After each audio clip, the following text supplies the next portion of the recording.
शहबाज शरीफ साहब, मियां नवाज शरीफ साहब, अब ये 1996 नहीं है, अब ये 1997 नहीं है कि आप सुप्रीम कोर्ट पे किसी तरह का भी हमला कर सकें। 4 अप्रैल को अगर भुट्टो साहब की फांसी हुई थी तो आज 4 अप्रैल को आईन का एक सिमत दुरुस्त हुई है। अब नजरिया जरूरत पे नहीं, कानून पे, आईन पे मुल्क चलेगा।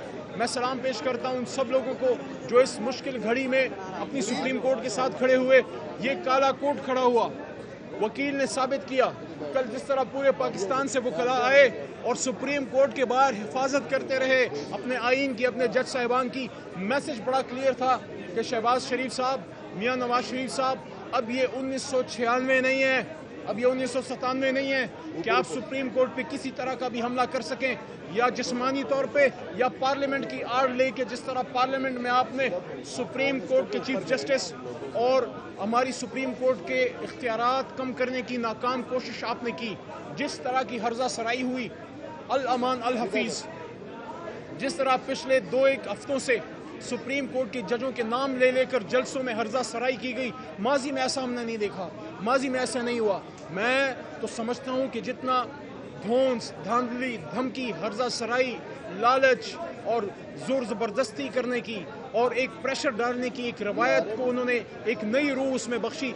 मैं समझता हूँ कि कल जो बिलावल साहब ने बात की कि अगर ये ना हुआ या वो ना हुआ तो इस मुल्क पे इमरजेंसी या मार्शल लॉ के साए लहराने की बात की, और कोई बात करे तो करे, बिलावल साहब आपको सूट नहीं करता, क्योंकि आपके नाना जो हैं इस मुल्क को आइन देने वाले वज़ीर आज़म थे और आज उनकी बरसी है, और बरसी की रात आपने कल मार्शल लॉ की बात की। सुप्रीम कोर्ट ने आज तारीख का, मैं समझता हूँ, एक धारा दुरुस्त किया है। 4 अप्रैल को अगर भुट्टो साहब की फांसी हुई थी तो आज 4 अप्रैल को आईन का एक सिमत दुरुस्त हुई है, आईन के मुताबिक एक फ़ैसला आया है। मैं समझता हूँ कि आज का ये फ़ैसला पाकिस्तान की जुडिशरी की तारीख में ये सुनहरी हरूफ से इसलिए लिखा जाएगा कि जब बहुत से ताकतवर लोग, जब रात के अंधेरे में पार्लियामेंट के इजलास किए जाते थे, जब काबीना के इजलास किए जाते थे, आखिरी रात कल तक सुप्रीम कोर्ट के खिलाफ साजिशें की जाती रहीं, उसके बावजूद ये मर्द बहरान जो है वो खड़े रहे। और मैं समझता हूँ आज इमरान खान साहब की जुडिशल मूवमेंट की जीत हुई है, जिस मकसद के लिए तहरीक इंसाफ बनी थी कि पाकिस्तान में रूल ऑफ लॉ होगा। और मैं आप सबको भी कहना चाहता हूँ, पाकिस्तान में कानून की हुक्मरानी होगी। ये आपकी जीत है, ये आपकी जीत है, ये आपकी जीत है और ये आपकी भी जीत है। क्यों?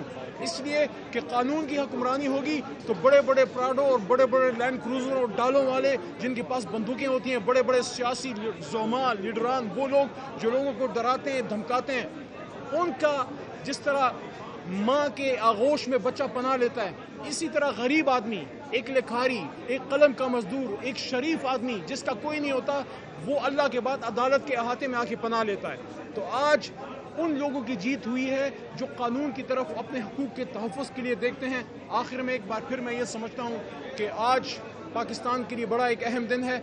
अब होना ये चाहिए कि ये हुकूमत इधर उधर की बात ना करे, ये हुकूमत आइन से इनहराफ ना करे। जो सुप्रीम कोर्ट ने डायरेक्शन दी है उस पर इलेक्शन करें। और मियाँ साहब को ये कहना चाहता हूँ, और बिलावल साहब को भी, आप भी सियासी कारकुन हैं, आप क्यों अवाम से डरते हैं? आप तो कहते हैं वोट को इज्जत दो, तो वोट को इज्जत आप ऐसे देंगे कि वोटर को भी इज्जत दो, वोटर को इज्जत दें, पाकिस्तान के लोगों के पास जाएं, इलेक्शन का सामना करें, और अगर आप में दम है तो वोट लेके वापस इन ऐवानों में आए। साजिशें करके आप इलेक्शन को पोस्टपोन ना कर सके, साजिशें करके आप इलेक्शन कमीशन को या पाकिस्तान के और इदारों को इस काम पे मजबूर नहीं कर सकते कि वो इलेक्शन को पोस्टपोन करें। साजिशें करके आप कुछ नहीं कर सकते, सिर्फ और सिर्फ आवाम के सामने अपने आप को और बेनकाब करेंगे। आखिर में फिर पाकिस्तान के तमाम हक परस्त लोगों को, वकला बरादरी को, जज साहिबान को, सहाफ़ियों को, किसानों को, मज़दूरों को, हमारे कलम के मज़दूरों को, हमारे उन लोगों को जो इस मुल्क में हकीकी आज़ादी चाहते हैं, जो इस मुल्क में आइन की हुक्मरानी चाहते हैं, उन सबको बहुत बहुत मुबारक।